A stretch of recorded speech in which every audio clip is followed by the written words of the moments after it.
Oh, what a day! What a lovely day!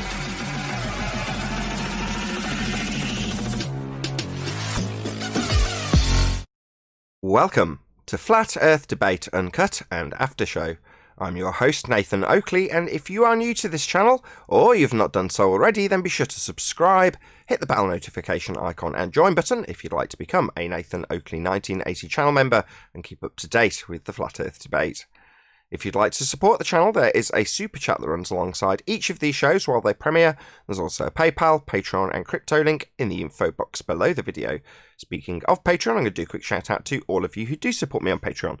So a massive shout out of thanks and appreciation to Neo the One, Lost Cat FE, Rob W, Open Minded, Reese Pound, Del West Watson, Mike, Henrik86, Muted, Dick Earth Skeptic, TheFlatEarthChannel.com, Chris Hillman, NA Literalist, Maria Neelands, Unbelievable Productions, Blue Ridge Ranger, Rob H, Burn Fat Till My Stomach Is As Flat As the Earth, Nathan Thompson, The Real Gabster, Windrider, Missouri Bear, Liam Nedrick, Dank, Owen Jennisons, Abraham Mohammed, Dave Rakia Gafford, Naibai, Adrian Quintana, Skeptic936, Life is Short, Fireball X, Felix Hung, Texas Mike, Edwin Johnson, Kirsten Smith, Tina Baker, Alexander Main and David Wayne Foster. So another massive thank you to all of you for supporting me on Patreon. I'm going to join the Discord server and hopefully there'll be a few people in there so you can enjoy a conversation while I set up for today's live show. Like a clown. I never liked clowns. That episode in Seinfeld where Kramer's scared of the clown. It should be. Up that episode. Anybody dresses up and hides their fucking identity, you always want to be a little nervous. Welcome to the Clown Show. The heliocentric model. Hey, there was a guy on 24/7 Arena last night, and we put his toes to the fire to show us the model because he was saying that they got all these types of predictions. They can predict shit for 10 years through a heliocentric model with the tides. He couldn't produce the model, and then he went on to say, well, I can't produce it. It's just a bunch of concepts. Concepts. Yeah. C-O-N, con. I love that word. Right? Yeah, con. Hey, guys. Yeah. Hey. Morning. Yes, I thought that was funny. Huey was like, then you can't use that no more. You're debunked. Good morning. Heliocentric model. Good morning, everyone. How's it going? Morning. Hello. Guys, I'm a time traveler because it's afternoon here.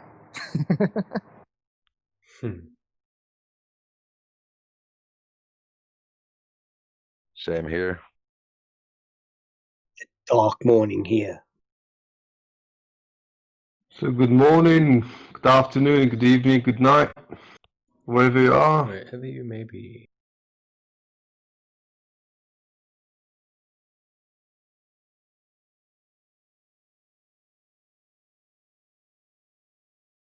There's Nathan out making coffee again. I'm here, I'm just arranging things on screen. Nothing too fascinating. I haven't heard your coffee grind in a while. Yeah, I know better than that now. I tend to close the line if I'm doing that because it's noisy.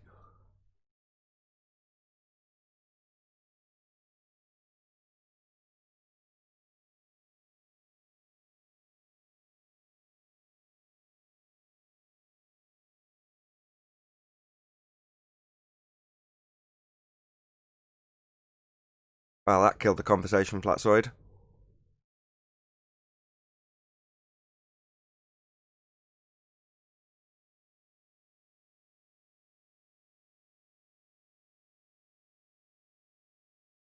Were you suggesting that I make a load of coffee grinding noises? Was that you, 10th man?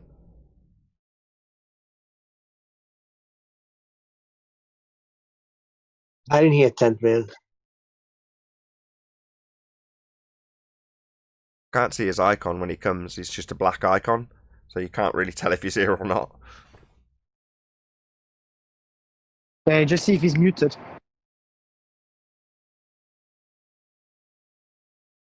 There's nobody here. So I did the, He's not even here. so I did it. So I did a demonstration on entropy, a 5-second one. Go ahead.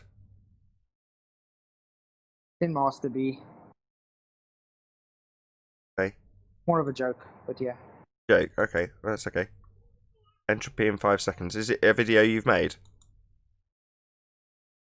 Yes, it clearly is. Okay. Say no, it's not.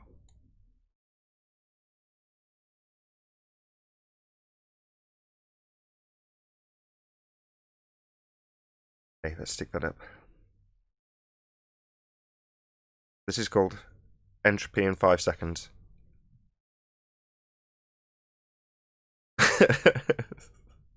Very good. Simple. High pressure to low pressure. Exactly. Yeah, very good. I love my job. Work with densities and entropy. Work with physics every day. But somehow I don't know physics. Yeah, you're working with the physical.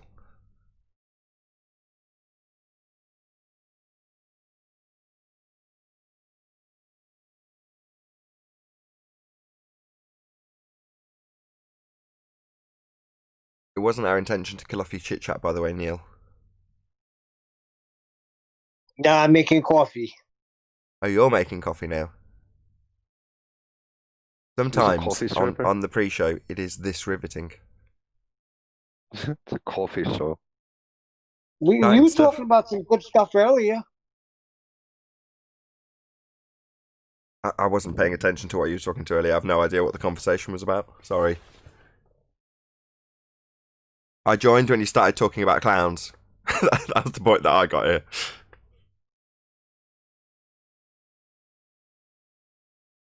Did you hear what the guy last night on 24/7 Arena talking about the heliocentric model and how through tides they have predicted things and they can predict things 10 years from now? And then we put his toes to the fire and asked him to produce the model, and he couldn't. He said it's a bunch of concepts. I see. The concepts don't cause anything. After he told him, so you no longer can say your heliocentric model because you cannot produce this thing. And he was still asserting it. Yeah. They chant, don't they? Yeah, the chanting thing. Yep. Weird how many culty things that we've got on the globe side. Chanting's just one of them.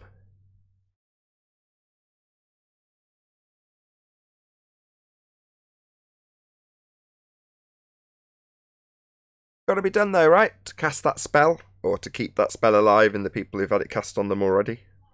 Got to keep chanting it.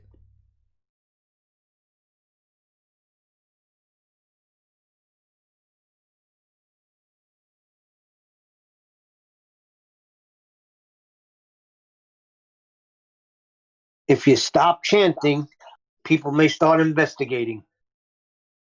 Well, there reaches a point where the chanting isn't tolerated anymore. So that happened a couple of days ago with Newtonian gravity, as it should be, right? 105 years out of date. I'm sick of hearing it, as is everyone on the panel. And QE was like, I'm drawing a line in the sand with this shit. No more. No, sorry. Not going to tolerate it anymore. You're asserting that gravity is a force. It's 105 years out of date.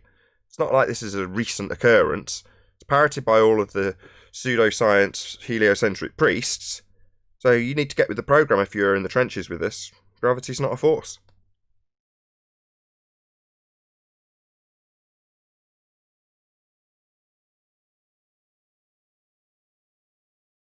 Yeah, but then they'll go on to say, yeah, but it creates a force. Like what's his face was talking about.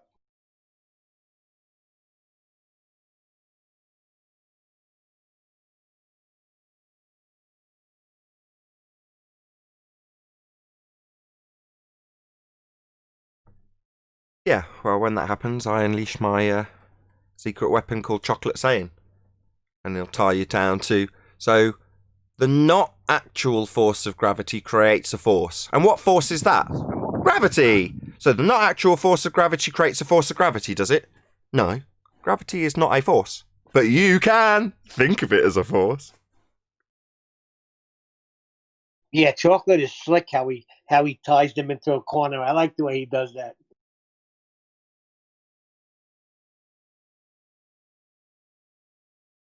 Yeah, a line's been drawn.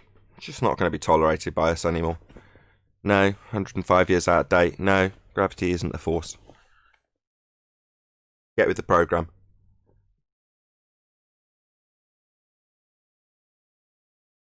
It's actually weird how they still play Gravity.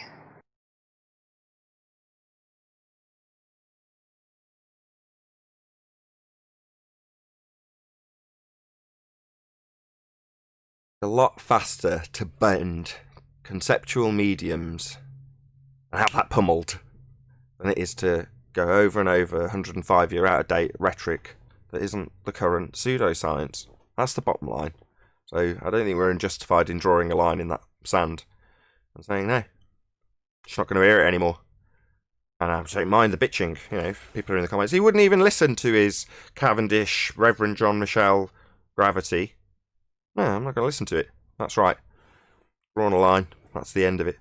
Hey, Paul. We're just talking about how we've now drawn a line in the sand in regards to Newtonian gravity. Yeah, I was on the Discord when QE decided to do that. So I got that. Good morning. Morning. And I'm totally in agreement at the time. It was quite handy because we've got like me, QE, and Sleeping Warrior all on the panel. And Sleeping Warrior has been combative about gravity when we were like, yeah, can have it. Should have it. It's not going to affect entropy. Gas would still fill the available volume. And he's like, don't beg the question for them. In other words, he used our sword against us because we say that all the time, right? Don't beg the question for them. So he started saying it to us. And we're like, no, we're just pointing out that even if they're allowed to have this nonsense pseudoscience reification of gravity, it's not going to overcome entropy. It's like, yeah, but I'm fighting the corner of gravity. This is Sleeping Warrior. I'm paraphrasing. And he is essentially pissed off because we're saying, have it. Who cares? It's not important. It's not a force. But he's obviously fighting the corners with all the people in the trenches who are still asserting Newtonian gravity. So given that he is that warrior, literally in that respect, it was useful that he was here to say, what do you reckon? Is it reasonable at this stage we just say, line in the sand, fuck them. Can't have it anymore. It's nonsense. It's 105 years out of date. And he was like, yeah, I agree. And, you know, it was QE's idea originally. So, yeah. Excuse my French. Fuck them. Gravity's not a force, morons. Well, they're always going to go say, well, but Newton is useful. We can use it. That's what they're going to always go back to. So that's what they're going to always do. You're going to see that even when QE was doing that, they kept saying, well, it's useful. That's why we still use it. It's useful. You know, it's useful here on local. Einstein's useful up there, you know, and that's what they're going to do. That's how they're going to parrot it. I bet you they're going to keep parroting it. Yeah, no worries. Even their own priests tell them that that's on the not really is level. No, I agree. I actually went after somebody yesterday with using, quantum mechanics. I say, well, quantum mechanics debunks Einstein because nothing can travel faster than the speed of light, and entangled particles under quantum mechanics says information can travel faster than the speed of light. It's instantaneous. So Einstein's debunked too, by the way. It's all debunked. Well, now the new thing now is you can't talk about Cavendish unless you read the whole paper.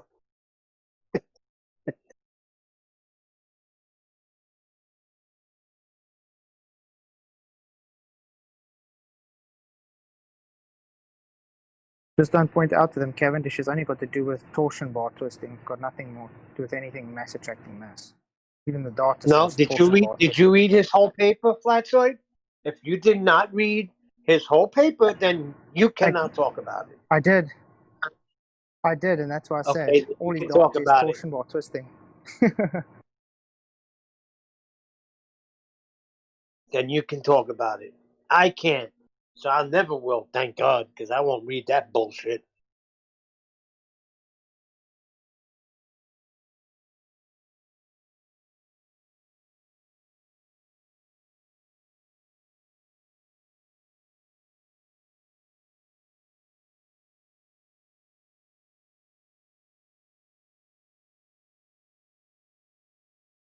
Did I mention I was on Dome Life? No. I think somebody might have mentioned it. I thought I heard somebody mention it the other day. What were you on? I didn't hear that. Dome Life. It's Mitchell from Australia and Paul on the Plains podcast. It goes out on Spotify and iTunes and various other places. But yeah, they did a little advert for it. I might put a link to the ad or a link directly to the actual full podcast.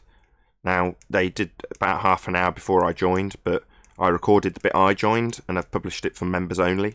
So if you are a Nathan Oakley 1980 channel member, you can see that from my end of the recording.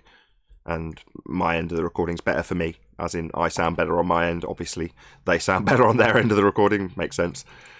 So yeah, but that's there if you're a Nathan Oakley 1980 channel member and you want to watch it.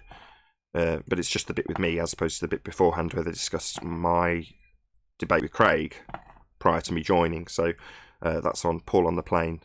Dome Life is the name of the podcast itself, and it's called Logical Fallacies with Nathan Oakley. No, Begging the Question with Nathan Oakley, I believe, is the title of the podcast itself. But that went out yesterday. Today being Wednesday. If you're watching this on the Nathan Oakley channel, you're watching on Thursday. So it went out 2 days ago. But anyway. Good morning. Hey, 10th. Didn't see you there. I just got on. Running late this morning. Yep. We thought you were here, and then I waved my little mouse over your black box that wasn't there.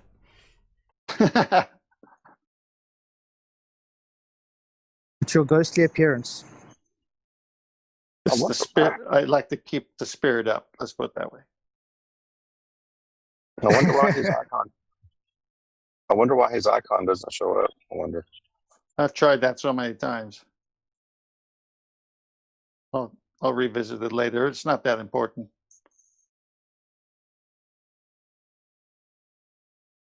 It appears as he drops, so it's just a glitch.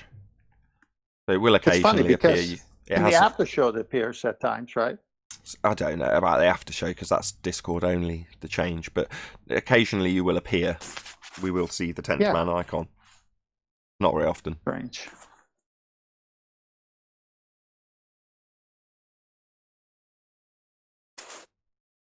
We see nothing on Discord.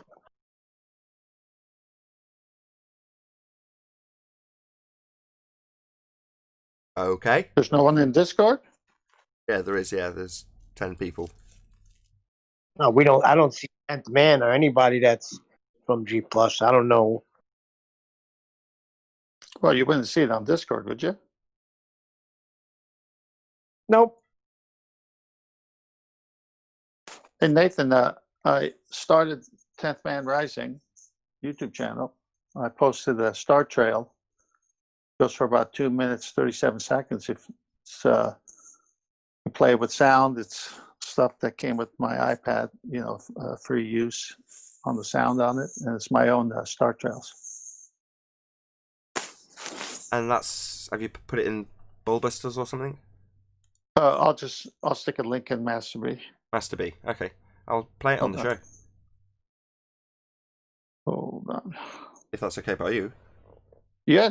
That's just my start trail, so. Cool.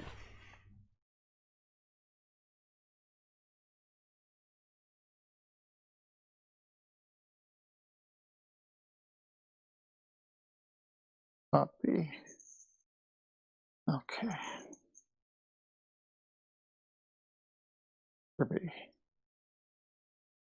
Oh, I see Flatsoid's got something up there. Entropy in 5 seconds. Yeah, he opens a door and a baggie or something similar blows out. High pressure to low pressure. All right, it's up. Okay, thank you. Let's just click on this one so it loads on that one. A little look. Do I need sound? You could. I mean, it's not copyrighted or anything. It came with my iPad. Oh, I don't trust that. Free. Well, they say you can use it, so I've been using it.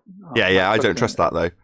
I've been caught out many a time with iPad or iMovie saying, "Oh yeah, you can use this," and then you get a copyright strike on it. Yeah, you don't need sound. Pictures are good enough. I've got it running. I'll run it all big screen and nice now. I've got it all queued up. Excellent. How long does this actually play for? 2.5 minutes. 37 Perfect. seconds. I'll leave it to play before we start the live show. We'll still have a couple of minutes, but that'll give me time to queue it up nice. Yeah, I'll be adding on a few other things. I'd like to go do, because I talked to normies about flat Earth, and I'm going to get their permission to record the talks and to post it on, so people could kind of see, like 10th man on the streets or man on the street talking about the subject with normies instead of trolls. Try to keep them short if possible.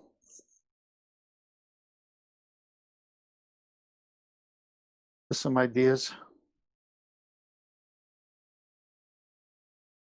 Stuck a link in the not yet running live stream.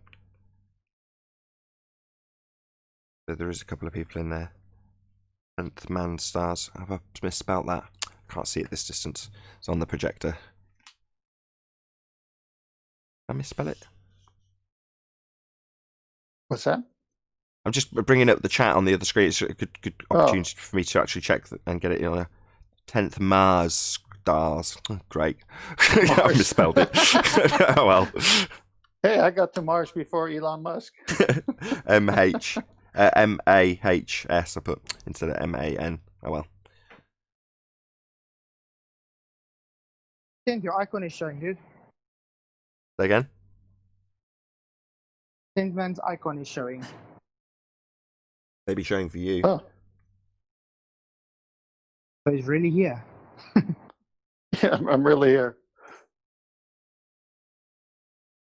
Right, I'll cue that up at the beginning. But tell me. No, I haven't got it. But tell me, 10. Yeah. Tell me, 10. Since when do flat earthers make observations on the sky? Since every night when I see them rising from the east, I look at them. I'm looking at the moon right now. It's difficult not to.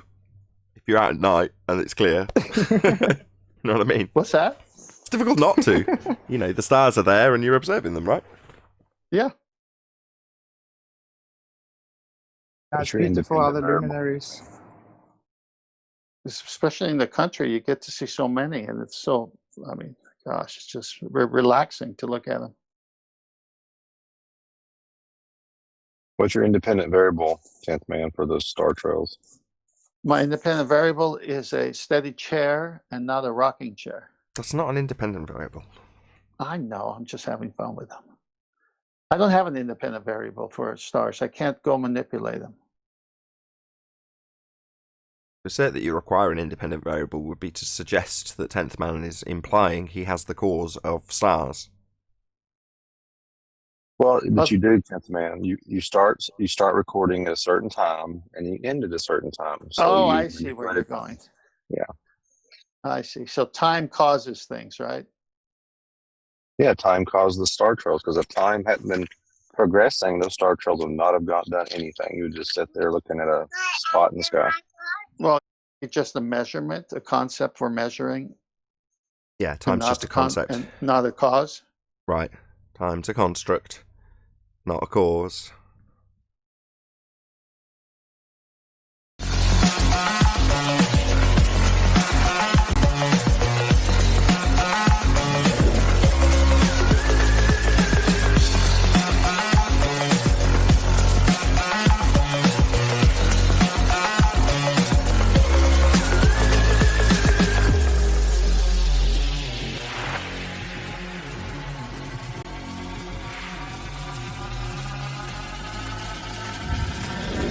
Oh, what a day!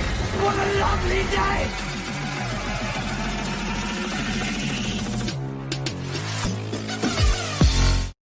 Welcome to Flat Earth Debate Live. I'm your host, Nathan Oakley, and if you are new to this channel, or you've not done so already, then be sure to subscribe, hit the bell notification icon and join button if you'd like to become a Nathan Oakley 1980 channel member and keep up to date with the Flat Earth Debate. If you'd like to support the channel, there is a super chat that runs alongside each of these shows while they are live. There's also a PayPal, Patreon and crypto link in the info box below the video. Most importantly, if you'd like to join the discussion, simply mute the page you are currently watching, then click the link in the info box below this video to join the panel and express your views on the nature of Earth. If you do join, please don't swear. If you do, you'll be ejected, and if you are, please don't try to rejoin the stream using sock accounts. You'll be warmly welcome back on the next stream. Please also share the show on social media.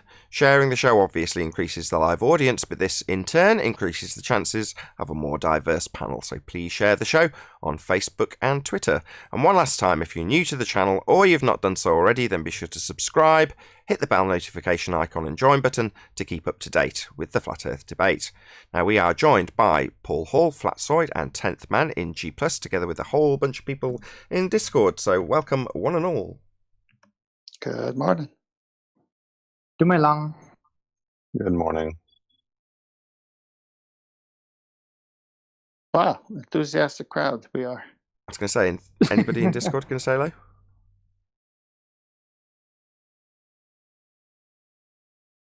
Hello, hello. Excellent.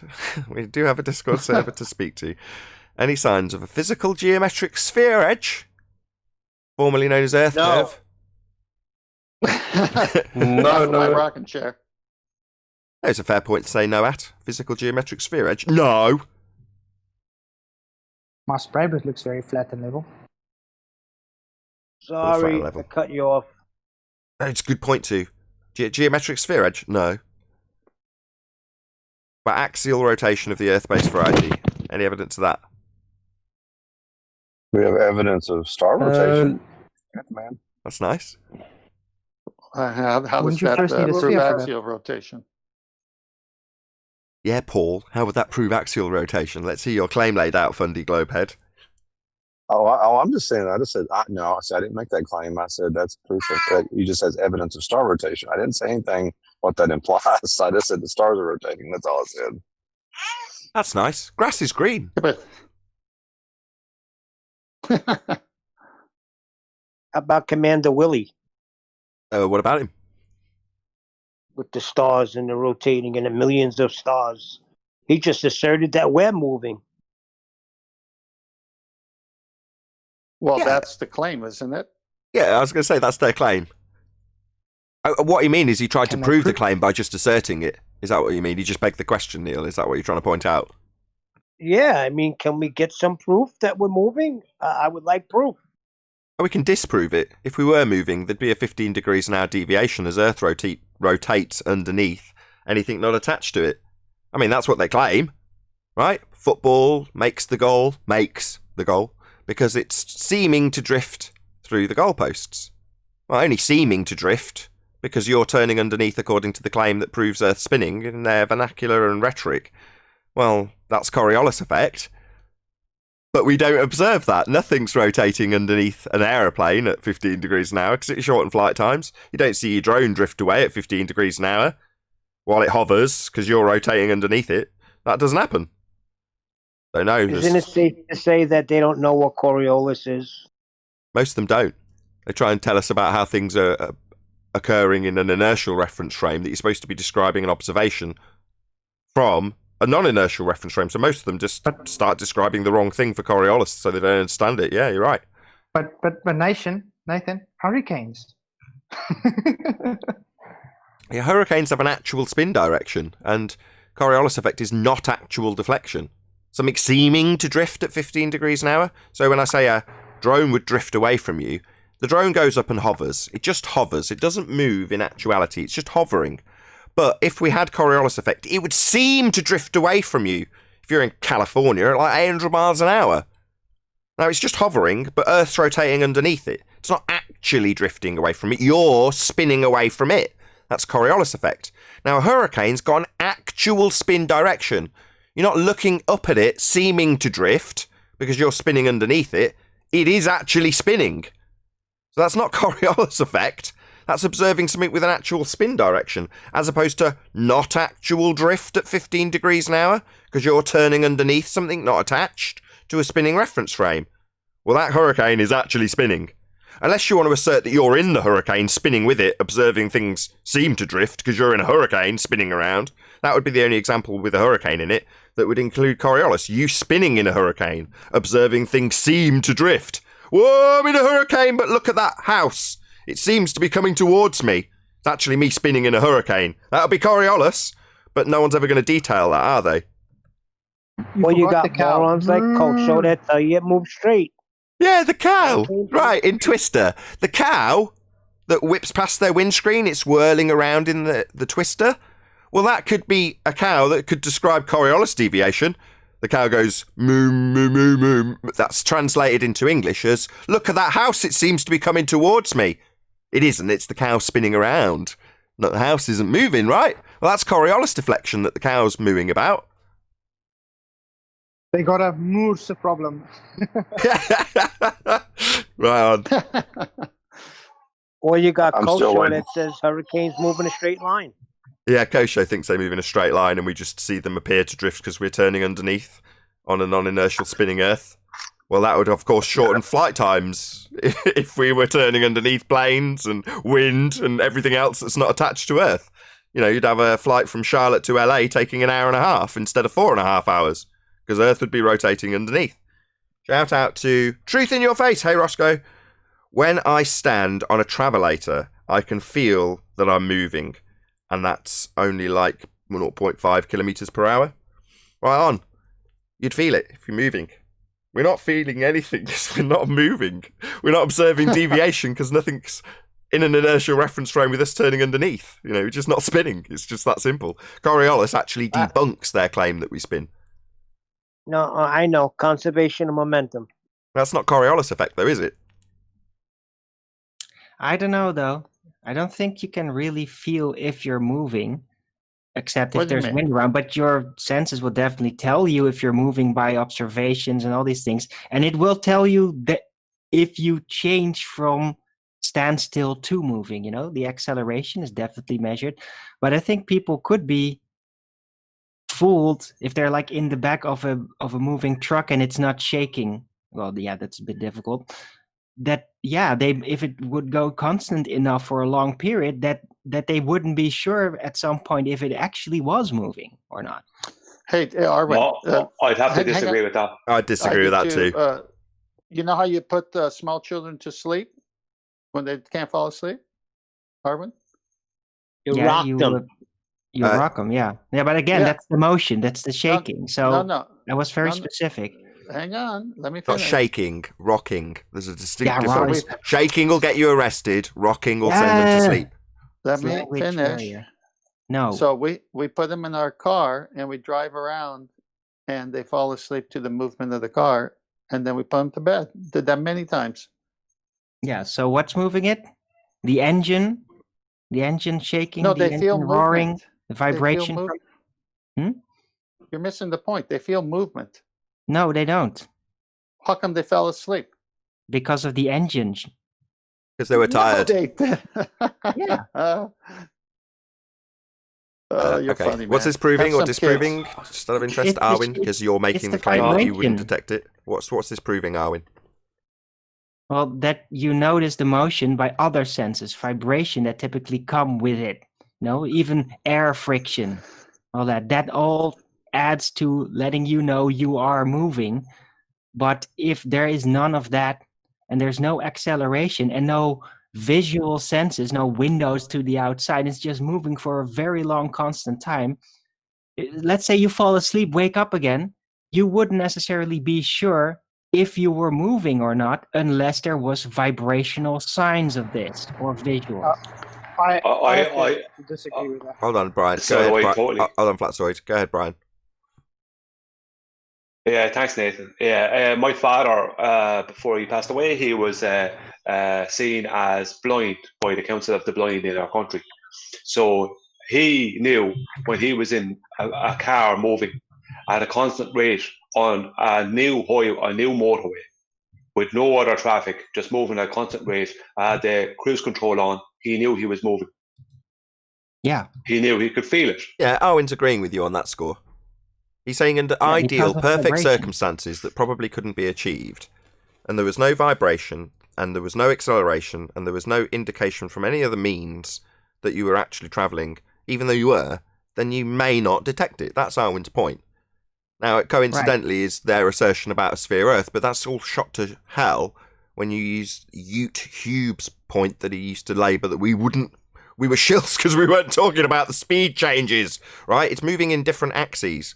It's not just travelling in a rotational motion. It's got lots of different motions that it's going through, and those would exhibit speed changes as you change the direction, like a waltzer. Well, you'd feel that. We don't. There isn't anything to feel. We're not moving. We're completely smaking stationary. Yep. Yeah, there would look on a spinning ball Earth. There would be all kinds of centrifugal elements that would add on to the natural state of things, and even if just subtle, it would be noticeable in some way, and it's not. So therefore, by moving over the Earth in a steady speed, there is no way for you to tell unless there is vibration, because the Earth is stationary. If it wasn't, there would be other effects on top of that. You would have reference frame issues. Go ahead, Flatsoid. Believe me, you'd realize if you're moving 460 meters a second. Well, maybe not if you're on a maglev rail that just goes in a perfect straight line for 100 miles. Are we living in your imagination? No, we're drawing out concepts and being absolutely exact and not just settling with, but I experienced this in my car. Well, make a right turn at that speed. I would bring us back to the moving sidewalk in the airports. They are very, very smooth, and yet you know you're moving. You're not feeling vibrations if you close your eyes. Yeah, that was Roscoe's point. The guy who made the super chat. Thanks again, Roscoe. Yeah, that's what. Yeah, I'm referring back to him. Move on. Any more on axial rotation of the Earth-based variety? I've got your stars playing, by the way, 10th Man.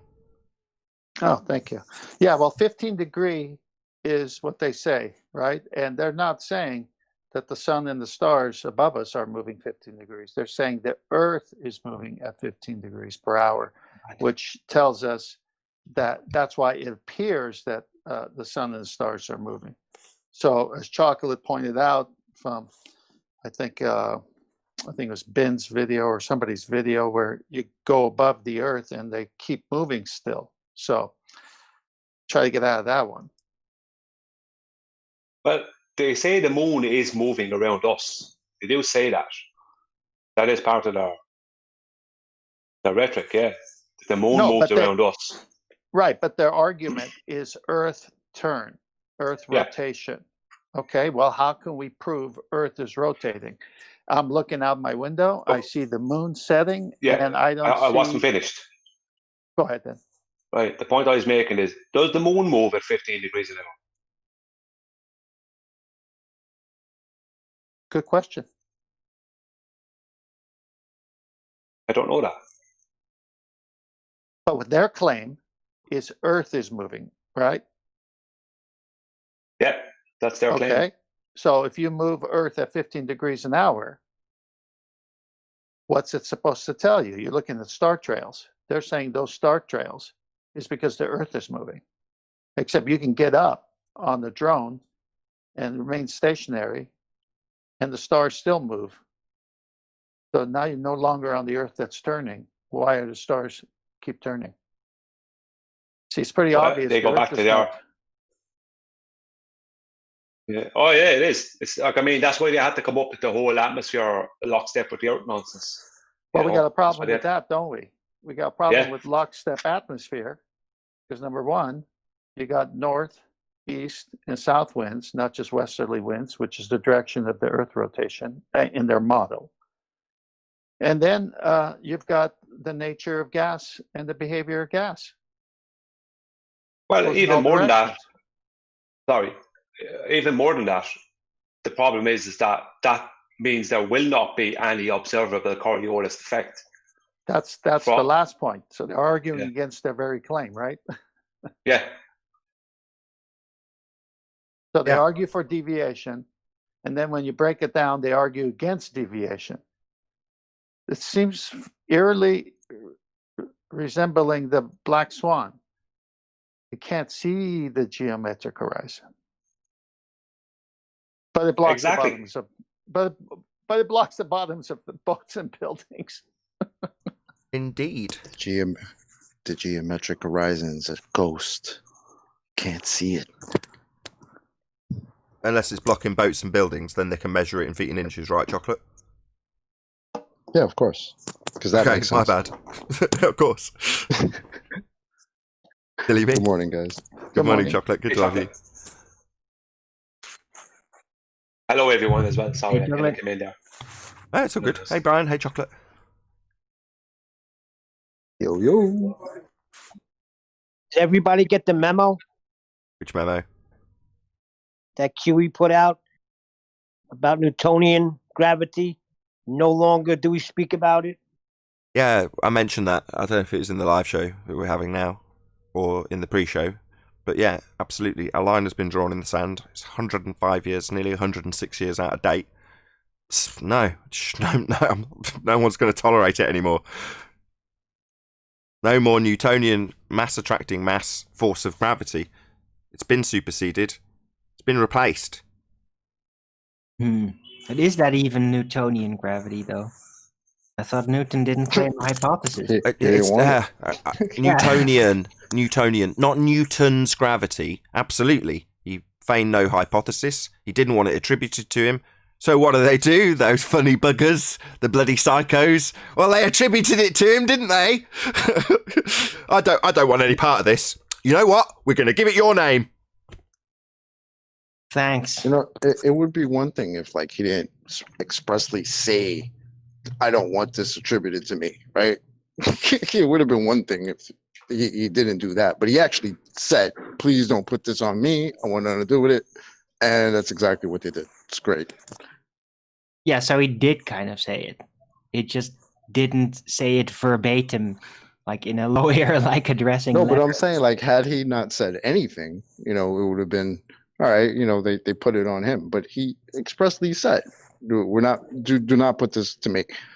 Do not put my name on it. I want nothing to do with it. And that's exactly what they do. It's like, he even detailed the what. irony is lovely. He even detailed what he was saying was nonsense.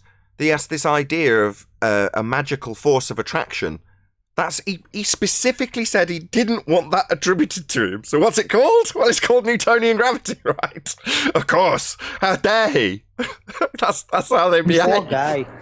I'd really hate to have this attributed to me. Yeah, we're going to give it your name then. Bastards. They gave it to him because he said it's absurd.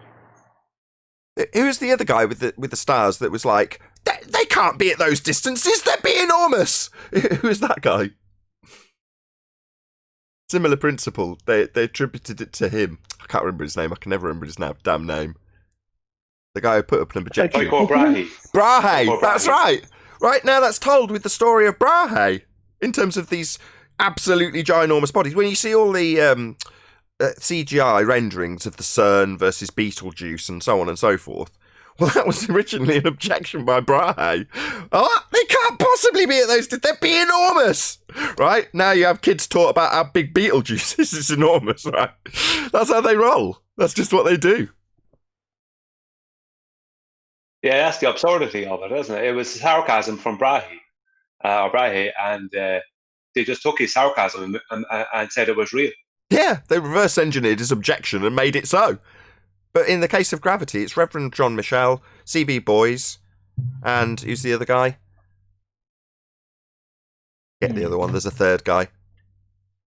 Reverend John Michel. You could do that in an ever-expanding universe. You could do that. So didn't Newton have all this stuff in his whatever it's called? Principia.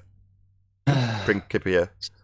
So However by you say these it. historical standards, I'm wondering now that if in 50 years, if the world hasn't completely changed around, if they're actually going to attribute the final proof for the globe to us, to Bob and... Well, yeah. I was No, just no, gonna say hold that on. to Hold on. Excellent point, Arby. Can you just repeat that?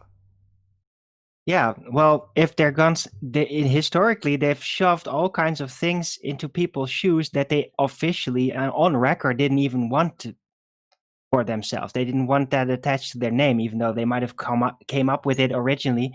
So, are they going to attribute the final proof for the globe in 50 years on all of us, that we literally, there was some doubt left about whether the earth was a ball or not because it's so complicated, and the flat earthers finally worked out with absolute definitive certainty that the earth was a globe through all their experimentation. I Would see they go exactly there? what you mean.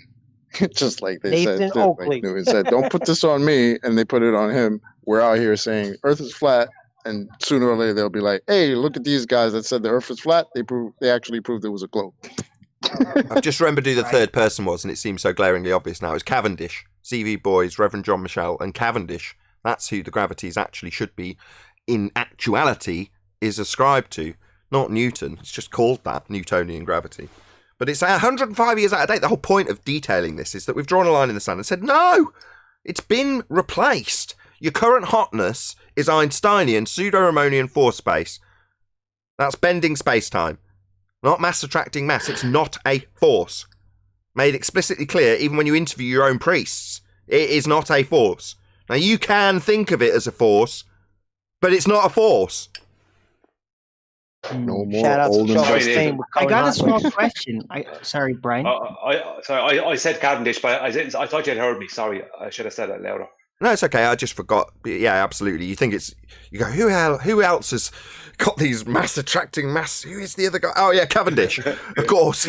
But isn't it extra ironic because I don't hear any objections from Cavendish about gravity. He's very readily assuming it. So might it be that they didn't call it Cavendish gravity because he was actually too eager for it to be attributed to his name? So they didn't pick him, but no Newton instead because he didn't want it. Well, that's not what he was doing. You know, the derivative G was from CV Boys. So he's trying to weigh Earth, right? That's what the Cavendish experiment, which it isn't, is supposed to be doing. Yeah, it was the density, Density of Earth. Right. Yeah, you're right. I forgot Cavendish doesn't actually prove gravity. It just assumes it, and ballers mistakenly call his experiment the proof for gravity, even though it just assumed it. I forget about that. Seems like they're very good at misappropriating titles to events. As we're on the subject, any scientific evidence of gravity? Cavendish experiment. No. Have you read the paper? If you did not read the paper, please do not speak about Reverend Michel Cavendish. Reverend? I've read the paper many times. What do you mean? That's what the ballers say now. If you did not read the paper, how are you talking about it? The data only shows torsion twist. Man, What you reading the mean, paper, though? just In the second page of that paper, he's got a measurement of this gravity. 150 millionth of its of the weight of the ball. I was going to preempt this, and you've done it for me. This ended in row. So looking at the paper, looking at the paper ends in a row with me back in the day with Sleeping Warrior, while me and QE are going, yeah, give it 'em. Who cares? It's not overcoming entropy. Gas had filled space.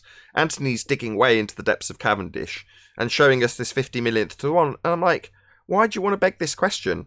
Yeah, give him it is our answer, because who cares? It's not overcoming entropy. His answer is, well, no, they're claiming it's a minuscule force. So I'm like, well, what are you going to do? Let them have it in an argument about gravity, but just say it's really small? So they've won. You've begged the question for them. But that was way back when. These days, Anthony's just like, yeah, draw a line in the sand. Cavendish gravity, my ass. It's superseded 105 years ago by Einstein. Get with the program, fundies.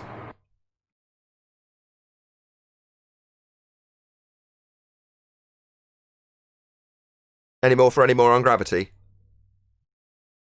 No, it's a reification fallacy. Yeah, I have. Go ahead, Brian. What is the cause? What is the cause of weight? What's that got to do with gravity? Unless you're imposing it onto mass attracting mass Newtonian gravity in an argument, what's your point?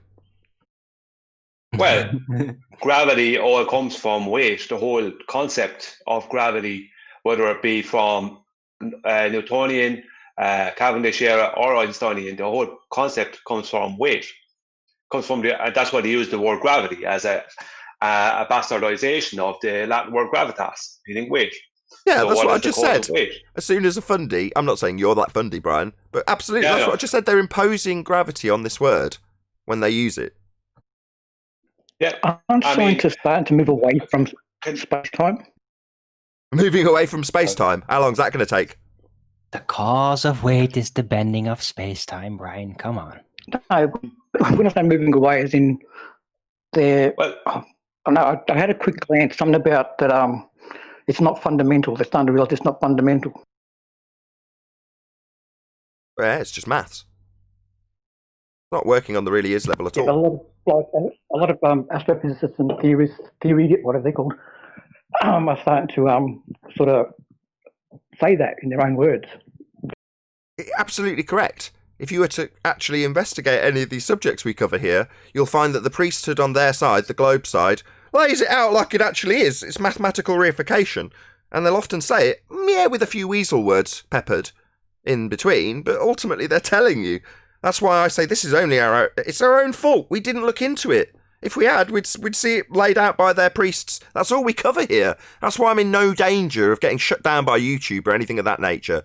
What, for discussing Musa saying, quote, gravity's not a force, but you can think of it as a force? This is your own priests telling you with doublespeak, it is not a force. But you can think of it as one. Good point. You I was probably listening to Planet Walk too long yesterday. It's an emoji force. It's a what, Skeptical? Gravity is an emerging force. Joking. Chocolate got a good mention for this earlier, for having Craig over a barrel on this. Yeah. The bending of space-time causes a force, which is the gravity force. And yeah, so gravity causes gravity. A non-force of gravity causes the force of gravity. Yes, it just happens. It's just a force out of nowhere. It just happens. If you take a piece of steel and a piece of wood of equal volume, the steel will always be heavier than the wood. And the only answer, physics answer for that, is there is a greater density of matter.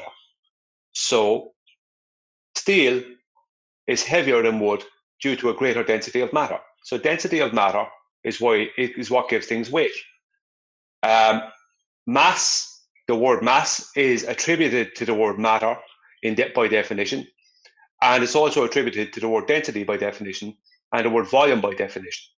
But the only time the word mass is ever attributed to the word weight by definition, according to fundy mainstream pseudoscience, is when it's mass times acceleration of what they say is gravity, right? Which is mass attracting mass anyway, little g.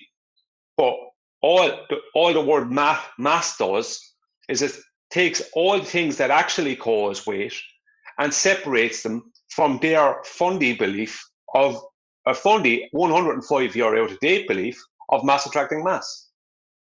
So they can't even show how Einstein's theory of general relativity, through that, how the supposed effect of gravity causes weight.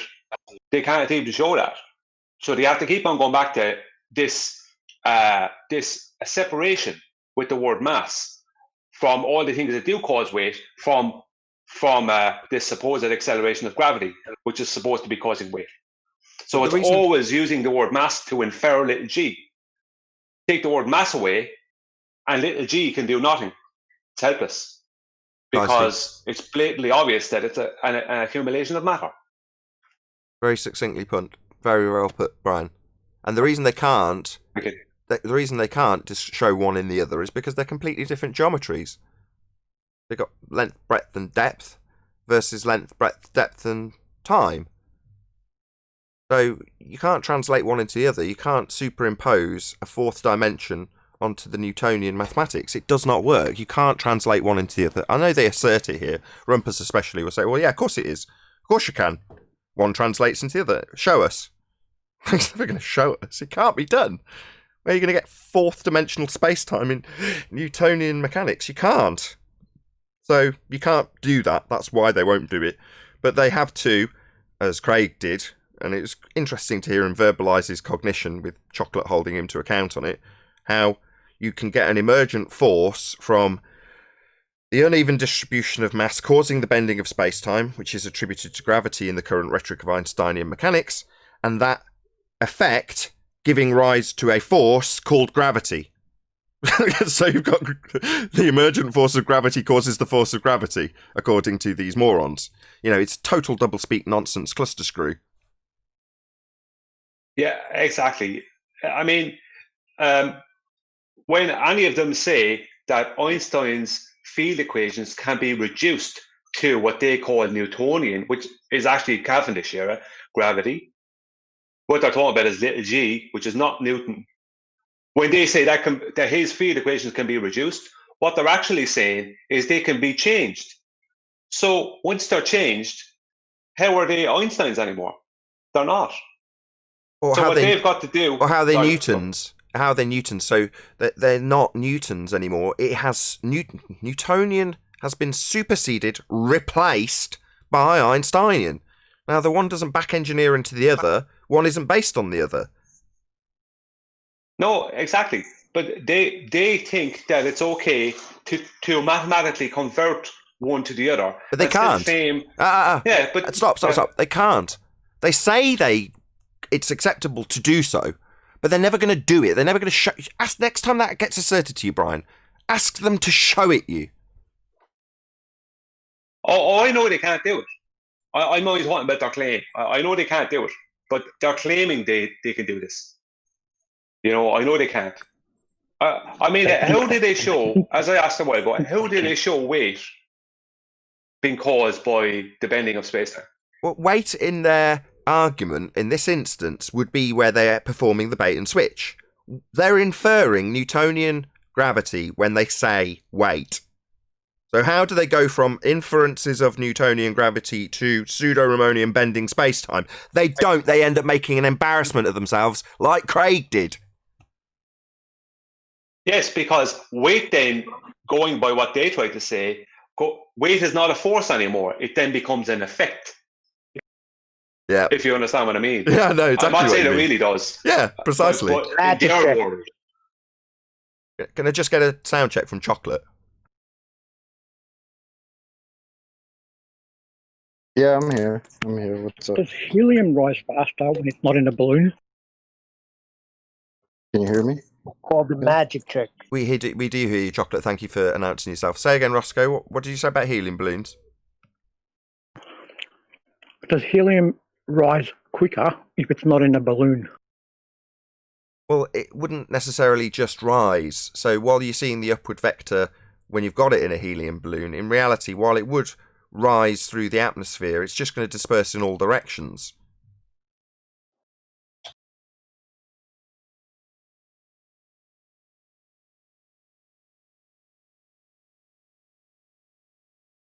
Hope that answers your question. There doesn't seem to be a follow-up. Yeah, I think so.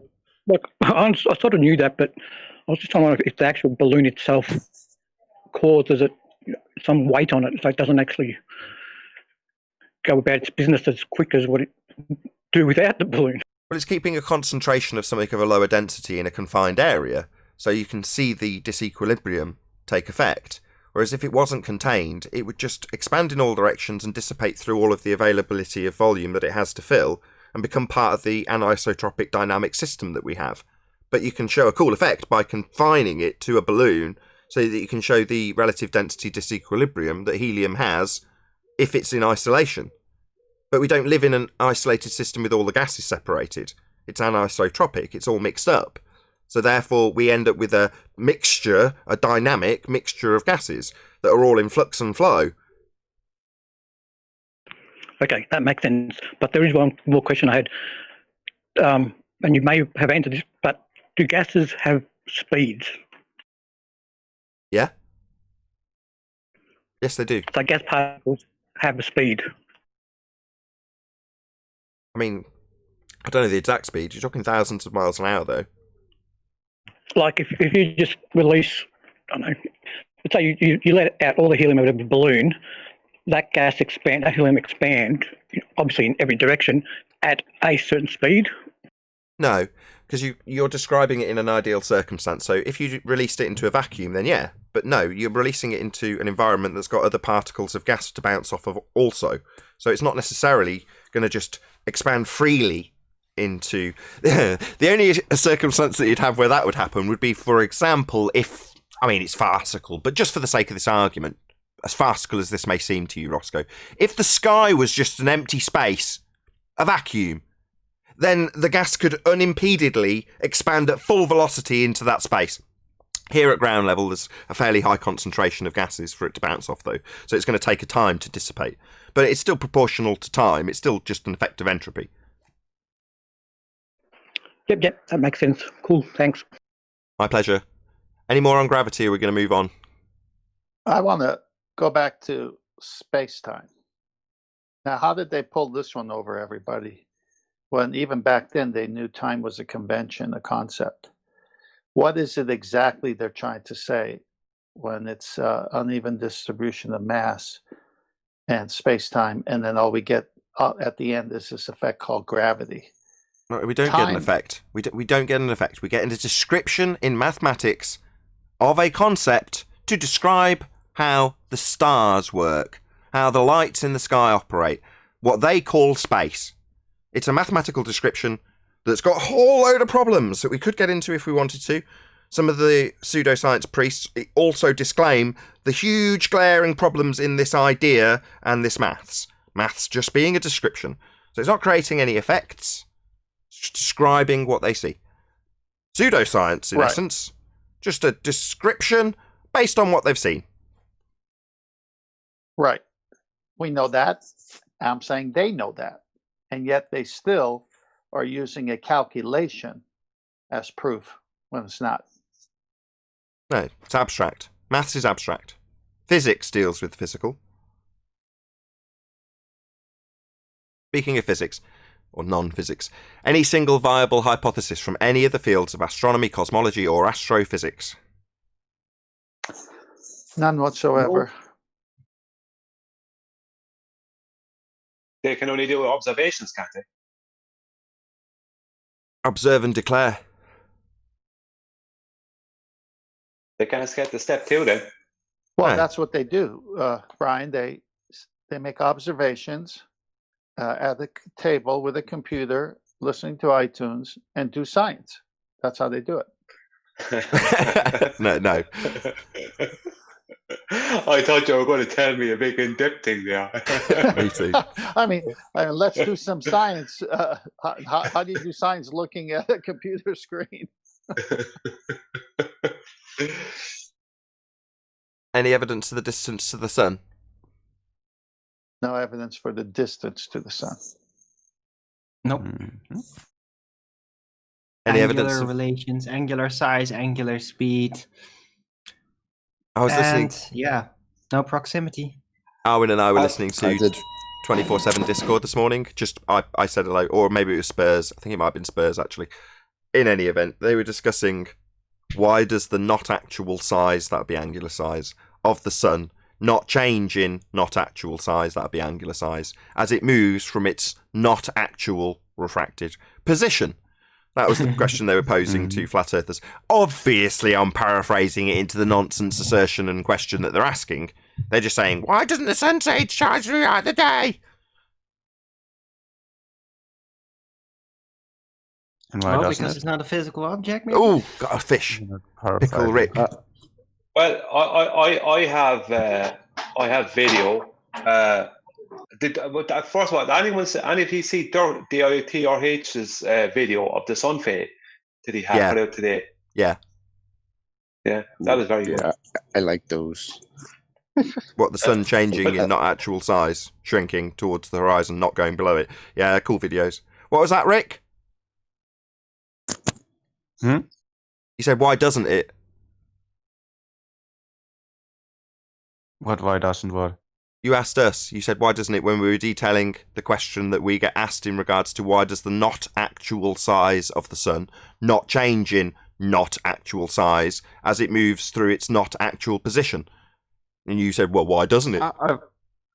I was mumbling to myself. I was under the impression I was muted.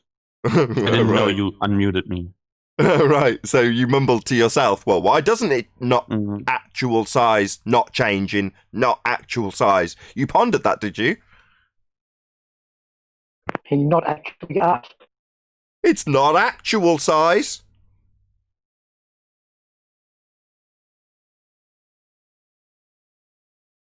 Clearly lost. Do you expect to have a conversation with me? No, I expect you to mutter down a mic that you didn't realise was on. Mute me again, please. Why are you even here then? Do you want me to kick you out? You're just filling space telling you to be muted. I'll just move you to a different room. No worries. Bye-bye. What a clown. Any evidence of a self-perpetuating molten iron core at the centre of a presupposed spherical Earth? Can we go back to the sun before? Okay, go ahead, that Brian. was a not actual ball earther, not actually dead. Go ahead, Brian. Yeah, I got the Dirt's video there if you want to see the part where he does the thing in reverse. If not, there's no big deal. If you want to put it, Can you screen share it? Because that's far easier for me. Yeah, that's what I'm saying. If you want me to do that, I'll do yes, that. Please. I have the sound off. Definitely, yes, please. Okay. 1 second now. Oh, you mean also the same one where the drone is not connected to the Earth, but yet you still see the sun moving? Look at that. I love it when you do that, Chocolate. Keep it up. Here we go. I so will. This is go ahead, Brian. You're presented whenever you're ready.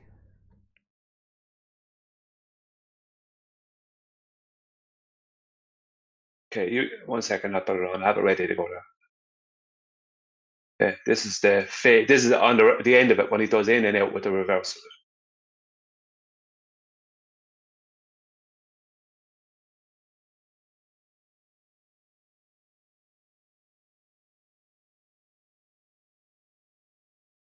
Hello? We're watching it, Arwin. Can you not see? Oh. Right. Oh, yeah. The sun fades away into a copyright sign. Pretty awesome. Sun is It copyrighted. does. He's not wrong. There you go. Copyright. I'm only on Discord, so I'm not actually seeing it. No, you can't in Discord. You'd have to tune into the live stream to see it.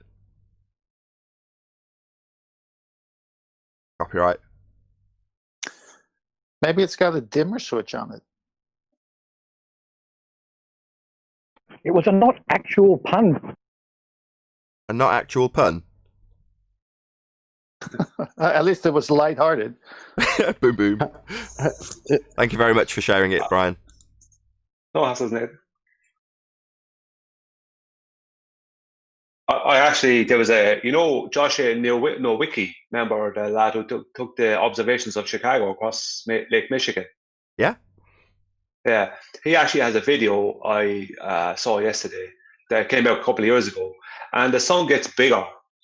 Appears to get bigger. It doesn't actually, but it appears to get bigger as it goes towards the horizon due to the atmosphere. So the sun, from what we see, besides its actual size, the sun appears to be getting bigger and smaller different days from different locations. Right on. Yeah, I noticed that when it's, I remember Adam saying 10 degrees above the horizon, they don't do any kind of measurements because of the atmosphere and what it does to things. And the moon at night, right as it's rising, looks huge. And then just a few minutes later, it just shrinks. Under the horizon. Yeah, under the horizon. In such a manner. Yeah, and same thing with the sun at times. That's, Can you guys hear me? pictures. Yeah, we can hear you. Yeah, we hear you. Yeah, I'm having some internet garbage going on. I was going to say, how is it that the sun is just fading out in such a manner when we're told that the reason we have sunrises and sunsets is because the Earth is spinning? How could the sun fade out without going beneath the horizon the way they say it does, because we're on a spinning ball? We're not on a spinning ball. How can it ever fade out into the horizon like that? It can't. We're not on a spinning ball. It's not going behind the horizon. Oh, that sounds like a black swan for horizons. Or, no, black swan for sunrises and sunsets. Because that's Right. never supposed to happen. Correct. Ever. Correct. It should always go behind the turning Earth, they claim. Of course, that would give you 15 degrees an hour deviation as Earth turns underneath. We won't get into that. We've covered it. We don't see the geometric horizon. Any evidence of a self-perpetuating molten iron core at the centre of a presupposed spherical Earth? Fairy No. tale. They can't even get the first 5 questions. We cover R? I think we did. Yeah, we've covered them all. That's it. That concludes housekeeping. I have I'll a tell question. you, all you gotta do is listen to Fight the Flat Earth, Fumble, Beg the Question on every housekeeping question on that show that you had to see how desperate they are. Oh, Neil. If we were able to drill directly through the earth and come out the other side, would I be would I be upright? This is a very lovely thought experiment, but we're not on a sphere.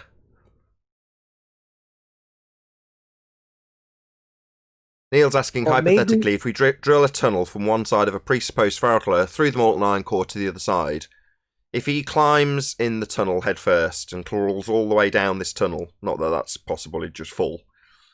Anyway, would he climb out the other side head first, having climbed in head first, and be right side up? In other words, he pops his head out and looks at people's feet standing on the other side. That's what he's asking.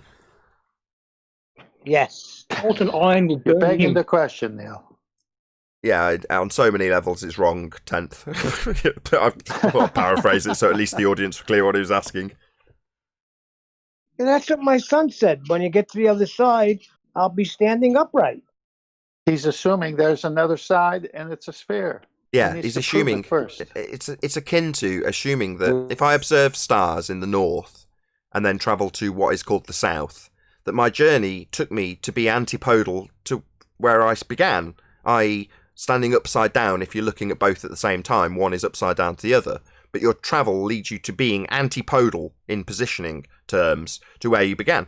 Well, that's a presupposition. It's just a fallacy that you're employing. I assume I'm travelling to the other side of a sphere. So you're assuming a sphere and assuming when you get to the other side of it, you're antipodal. No. Basically, no.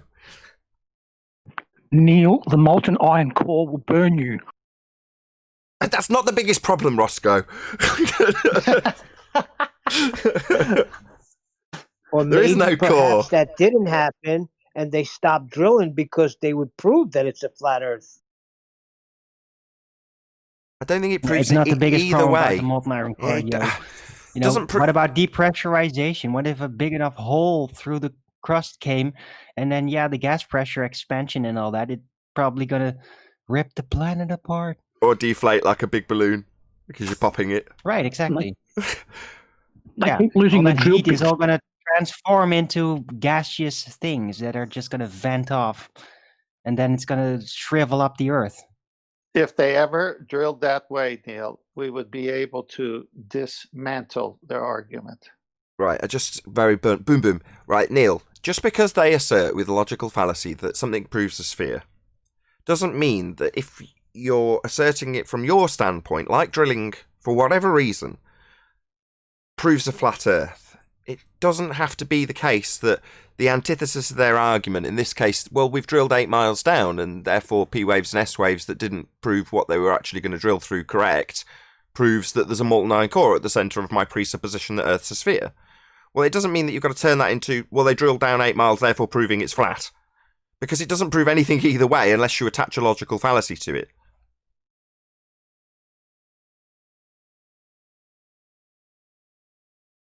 You've been told, I was Neil. going to say when people are thinking about digging through the earth, well, we haven't technically even made it.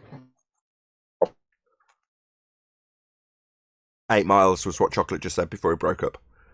Oh, I thought he was going to say we haven't even gone past 1.22 miles for the geometric horizon. We should try to get to 9. Or, yeah. Hello. Hello. Yeah, you're here. No? Okay. Oh, okay. No, I was saying, people thinking about, oh, let's dig through the earth. What would happen? Well, we haven't even made it like a full 8 miles, right? Biggest hole, super deep polar borehole. what, like 7.6 miles or something? Maybe we should get to like 8 or 9 before we start thinking about what's going on the other side. That might help. And Chocolate, what Maybe were a they strong 10. Chocolate, do you or anyone know exactly why they were digging that hole? What were they trying to prove, and found out that it didn't prove what they were looking for? Oh, I don't know what the purpose was. Wasn't it something about what they expected to have there, but it wasn't there, and it destroyed everything? Well, yeah, they had certain predictions that they thought they were making, and those predictions kind of got thrown to the wayside, from what I know. But yeah, you might want to make it to 10 miles or 9 before talking about what's going on 4,000 miles down, let alone another 4,000 after that. Are you listening, like, Arwin? Just joke Arwin, level. are you listening? Me? Yeah, you say, I don't know what P waves and S waves, how it works, what it disproves, what it proves. Chocolate's just detailed how P waves and S waves are used to estimate what they were going to drill through when they dug just under 8 miles in Russia with the hole to hell. Well, that hole to hell, in terms of their estimations of what they'd be cutting through, was proven wrong. So the P waves and S waves were inaccurate in terms of a prediction of what they were going to be drilling through, where they thought they'd be drilling through, I don't know, granite. They ended up being water. You know what I mean? It was just wrong. Yeah. So when they say, well, we've scanned down with P waves and S waves and know there's a molten iron core, well, they can't even go 0.1% into the crust of the Earth, according to their religious beliefs and assertions, and get it right. So how reliable do you think P waves and S waves are when they're going orders of magnitudes further? Well, not very is the answer. Just so you know, Arwin, because you've always said, I don't know why. Well, now you do. No, I didn't. I just didn't know exactly what they were. I know it had kind of to do with echolocation, with sound-based things. And I knew about the problems with it, that over distance, the more material it goes through, especially if it's different types of material, and if the pressure is higher and all that, the readouts become very exponentially more erratic over linear distance pretty shortly. That's what I learned about it. Don't know technically what the P and S waves literally are, though, but I know it's in that direction.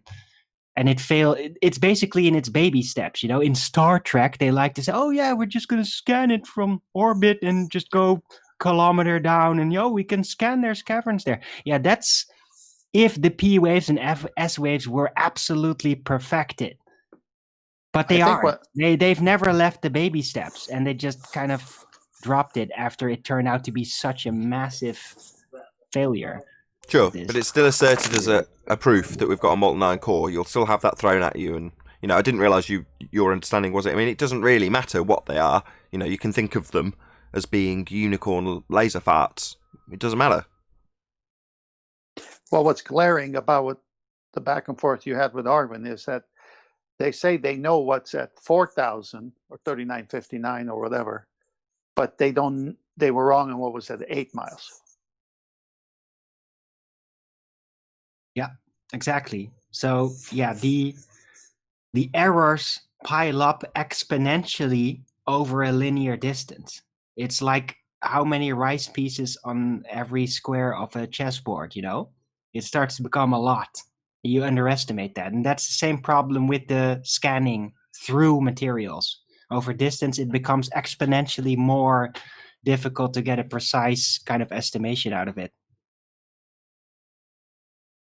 I have a question to throw out there. I've been looking at, when I asked earlier about the moon, what rate it moves around us at. It moves around us, according to the internet, 12 to 13 degrees a day, or over 24 hours. It moves at 0.5 degrees an hour. This is what the speed the moon moves at. Now, the sun moves around us at 15 degrees an hour, but we're told, because we're rotating. And it's us moving around the sun and us rotating once a day gives us the sun moving around us 15 degrees an hour. So that makes it 360 degrees in 24 hours. But the moon is moving. The sun is not in the heliocentric model, as in we're moving around it. It's not, and we're rotating once a day in that model. the moon is moving around us. But the moon and the sun all come from the east and go to the west. So it rises in the east and it sets in the west. The moon supposedly, rises and sets 50 minutes, 50 minutes later each day. But if the moon is actually moving and it's going east to west, and we're going west to east, then now this could be totally unthought out and it could be totally wrong. But shouldn't the moon be moving through the sky faster if we're the ones rotating? As the sun is not rotating. We see the sun supposedly going around us because we're supposedly rotating once a day. But the sun is also supposed to be kind of stationary, whereas the moon is actually moving around us. And it's moving east to west that's how we view it, because we're told that the Earth is turning west to east. But if the moon is actually moving and the sun is not, then shouldn't we see the moon moving faster than the sun as opposed to the opposite way around? Because stationary, it would be the sun moving at 15 degrees an hour around us and the moon moving at 0.5 degrees an hour, as we absolutely see. I see what you mean. Yeah, So- because This is where the they moon beg- is actually moving. It's not supposed to be due to Earth spinning. It's actually supposed to be moving around Earth. So, Yeah, because we orbit the sun, but the moon orbits us, according to them. right. But we see the sunrise and sunset due to the rotation of Earth in their narrative. Yeah. But the moon is actually supposed to be moving around us, independent of the rotation of Earth. Yeah, I mean, what we see of it is still connected to the rotation, but it's actually moving, and it's moving east to west.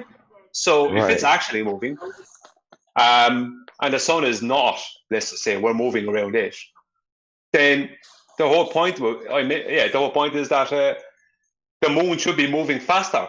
If we were rotating, the moon should be moving faster in our sky than the sun. But it doesn't. We see the opposite. The sun moves faster in our sky and the moon moves slower. And with that, I'm going to say, first and foremost, a huge, massive, enormous thank you to both Discord and G Plus panels for making today's live show possible.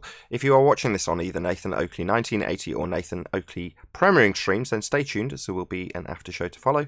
Massive thank you to all of you who did tune in live, smash the super chat, including Rakia Life, who just donated $99.99. He says, to everyone who wonders why I support Nathan and not their channel, I support truth. I like truth. Rakia Life. Thank you very much indeed for the super chat, Dave Rakia Gafford, or Rakia Life. Really do appreciate your support.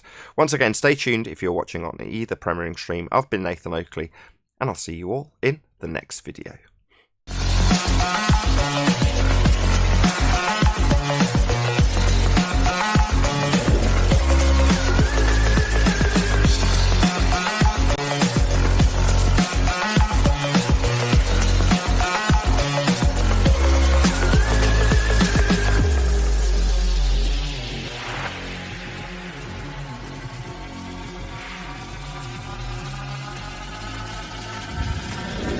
Oh, what a day! What a lovely day!